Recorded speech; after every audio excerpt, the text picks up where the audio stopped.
সারাদিন শ্রীমঙ্গল ঘুরে বিকেলের দিকে আমরা নরসিংদীর উদ্দেশ্যে রওনা দিয়েছিলাম ট্রেনের ছাদে করে। বিষয়গুলো খুবই ভয়ঙ্কর ছিল, তবু অদ্ভুতভাবে আমরা এনজয় করছিলাম। কারণ পথে পথে এমন সব গাছপালা ঢাকা পড়েছিল যেখানে বসে থাকা তো দূরের কথা, নুয়ে নয় প্রায় শুয়েই পার হতে হয়েছে। তারপরেও আমরা হেসেছি, কারণ ছাদ থেকে দেখা দৃশ্য ছিল একেবারেই স্বপ্নের মতো। কিন্তু সেই স্বপ্নটা ভেঙে যায় তখনই যখন মাগরিবের সময় ভৈরবে নামার কথা থাকলেও ট্রেন থামেনি।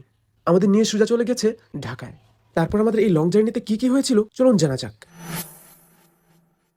তো হেই আসসালামু আলাইকুম, কি অবস্থা সবার? আশা করছি ভালো আছেন। আপনাদের দোয়ায় আমিও খুব বেশি ভালো আছি। আমাদের আজকে সারাদিন কাটলো এই স্বপ্নময় জায়গা শ্রীমঙ্গলে। দেখেছি রাবার বাগান, চা বাগান, লাল পাহাড়, তার সাথে দেখেছি অনেক সুন্দর পথ এবং গল্ফ মাঠ, ক্যামেলিয়া লেক, মাধবপুর লেক, এবং হারিয়েছি শ্রীমঙ্গলের সৌন্দর্যের বুকে। এই উপভোগ্য সৌন্দর্যকে বুকে নিয়ে আমরা ছুটছিলাম আমাদের বাড়ির দিকে। আমরা আমাদের প্ল্যান মোতাবেক যাত্রা শুরু করেছি ট্রেনের ছাদে করে। যদিও আমাদের সাথে সঙ্গীরা জীবনে প্রথমে ট্রেনের ছাদে উঠেছে, আমার আবদার এবং ভরসায় তারা ছাদে উঠে যায় এবং সুন্দরভাবে আমাদের যাত্রা শুরু করে। তবে এটা আমাদের জানা ছিল না শ্রীমঙ্গল থেকে যাওয়ার পথে এতটা ভয়ঙ্কর পরিস্থিতি দেখতে হবে। আপনারা তো দেখতেই পাচ্ছেন গাছের ডালপালাগুলো কিভাবে ট্রেনের সাথে বাড়ি খেয়ে খেয়ে যাচ্ছিল। আমাদের মনে অনেকটাই ভয় ছিল, কিন্তু আমরা বিষয়গুলো এনজয় করছিলাম। সত্যি বলতে ভয়ের সাথে আনন্দের যে বিষয়টা, এটা সত্যি অ্যাডভেঞ্চার মুহূর্ত। আমাদের মনে হচ্ছিল চোখের সামনে মৃত্যু, চোখের সামনে অন্য জগৎ। যেন মনে হচ্ছিল এই ট্রেন আমাদেরকে মৃত্যুকে ছুঁয়ে এক অসম্ভব জগতের দিকে ছুটে চলেছে। মাঝে মাঝে ট্রেনের প্রচন্ড গতিতে আমাদের মন ভারী হয়ে আসছিল। এই মনে হলো ট্রেনের গতি আর বাতাসের বেগে আমাদেরকে ছিন্ন ভিন্ন করে ফেললো। এই ভয়ঙ্কর মুহূর্তের মাঝেও আমরা খুব ভাবে এনজয় করিয়ে যাচ্ছিলাম। এটা আমাদের জীবনের নতুন অভিজ্ঞতা। গ্রামের পরে গ্রাম, পাহাড়ের পর পাহাড়, জেলার পর জেলা পাড়ি দিয়ে আমরা ছুটে চলছিলাম আমাদের গন্তব্যের উদ্দেশ্যে। ওইদিকে সূর্য প্রায় আমাদের সঙ্গী হয়ে প্রায় অস্ত যাওয়ার পথে। আমরাও প্রায় চলে আসছি শ্রীমঙ্গল হতে হবিগঞ্জের কাছাকাছি।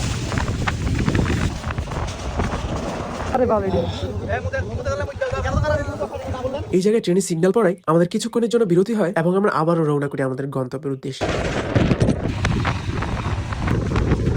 তারপর প্রায় সন্ধ্যা নেমে আসছিল, চারদিকটা ধীরে ধীরে অন্ধকার হতে লাগলো।